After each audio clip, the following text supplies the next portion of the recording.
The December wind sliced through Margaret's thin cream-colored dress as she waited at the bus stop, her faded backpack beside her. At 24, she already seemed older, worn, down by months of homelessness after losing everything. Her blonde hair lay flat and lifeless, and her bare feet ached against the frozen pavement. She had sold her last pair of shoes 3 days earlier just to eat. Snow drifted softly, turning the streetlights into hazy glimmers of warm red gold. Margaret pulled her legs in tight, fighting to hold on to any heat. The bus shelter offered almost no protection. She watched strangers rush past, bundled in heavy coats, heading toward homes she could only dream of. A small figure slowly emerged through the swirling snow. A little girl, maybe 4 years old, wore a burgundy dress beneath a gray knitted cap. She moved with the careful focus of a child, taking cautious steps. In her mittened hand, she carried a small paper bag. The girl stopped right in front of Margaret, observing her with deep, solemn brown eyes. "Are you cold?" the child asked her, voice clear in the winter hush. Margaret tried to smile. "A little, sweetheart, but I'll be all right." The girl glanced down at Margaret's bare feet, then up at her face again. Without speaking, she held out the paper bag. "This is for you." Margaret's throat constricted. "Oh, honey, I can't take your food." "It's okay," the little girl replied softly. "Daddy bought me cookies, but you look hungry." Behind her, a man in a dark coat stood, watching quietly, snow settling on his shoulders. He didn't call the child back. Margaret took the bag with trembling hands. Inside were fresh cookies from a bakery nearby, still warm. The scent alone brought tears spilling to her eyes. "Thank you," she breathed. The little girl tilted her head, regarding Margaret with a wisdom far beyond her years. Then she spoke, words that would change everything. "You need a home, and I need a mommy." The sentence lingered in the snowy air between them.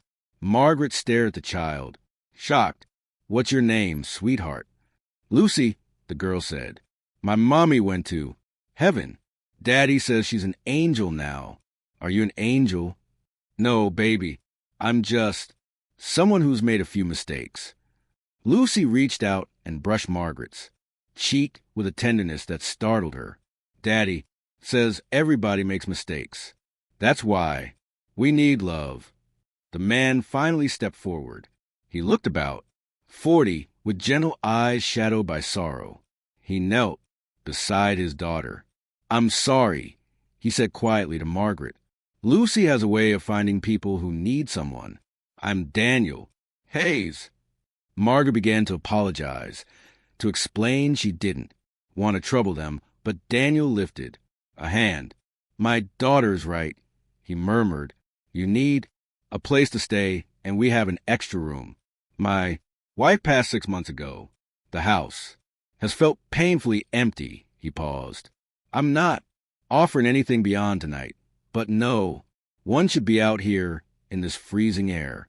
If you want a warm meal and a safe bed, the offer still stands." Margaret had learned caution.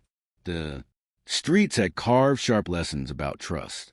But something in Daniel's steady gaze, in Lucy's gentle faith, felt undeniably real. "I don't want charity," she whispered. "This isn't charity," Daniel replied. "It's compassion. Someone helped me once when I was lost. I'm simply giving it forward." Lucy clasped Margaret's hand. "Please come with us. It's almost Christmas, and Santa only brings presents to people who have homes." Margaret stared at this little girl in her gray knitted cap, offering pure, unfiltered acceptance. At this father, extending warmth, without judgment. Something loosened deep inside her chest, a frozen place she thought would never thaw. "All right," she said softly, "just for tonight." Yet one night slowly turned into several. Daniel gave Margaret the guest room, asked nothing from her except to share their meals. Lucy bonded with her instantly, showing every toy, every book, every inch of their home. Margaret learned Daniel was a teacher, that his wife had died in a car crash, that grief had left their house unbearably quiet. She discovered Lucy suffered nightmares, and that Margaret's presence eased them. In return, Margaret told her truth, the job loss, the medical debt from her, Mother's final illness, the chain of events that pushed her into homelessness. She'd never used drugs, never. Broken laws. She'd simply been unlucky and too proud to ask for help until everything collapsed. Daniel listened, without a hint of blame. Life can break any one of us, he said. What matters is whether someone is there to help us rise again. Over the next weeks, Margaret slowly began to recover. Daniel helped her secure work at a nearby library. Lucy insisted Margaret tuck her in each night, their bedtime, routine becoming precious to them both. One night, 3 months later, Margaret found Daniel in the living room holding photos of his late wife. She would have liked you, he said quietly. Amanda used to say kindness recognizes kindness. Margaret sat beside him. Lucy shared her cookies with me that night, but she gave me so much more. She gave me a reason to believe in goodness again. Daniel nodded. She needed you, too. Since you arrived, she's laughed again. Truly, laugh.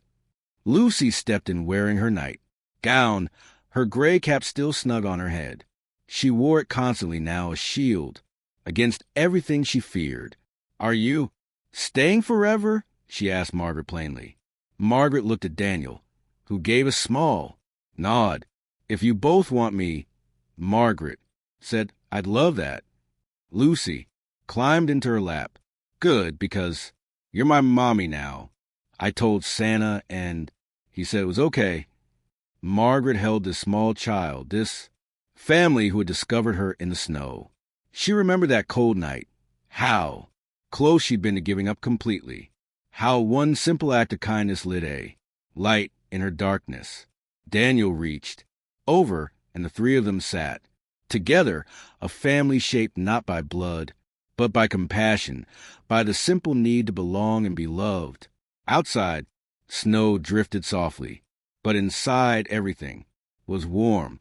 Sometimes angels appear in our bleakest hours. Sometimes they wear gray knitted caps and bring cookies.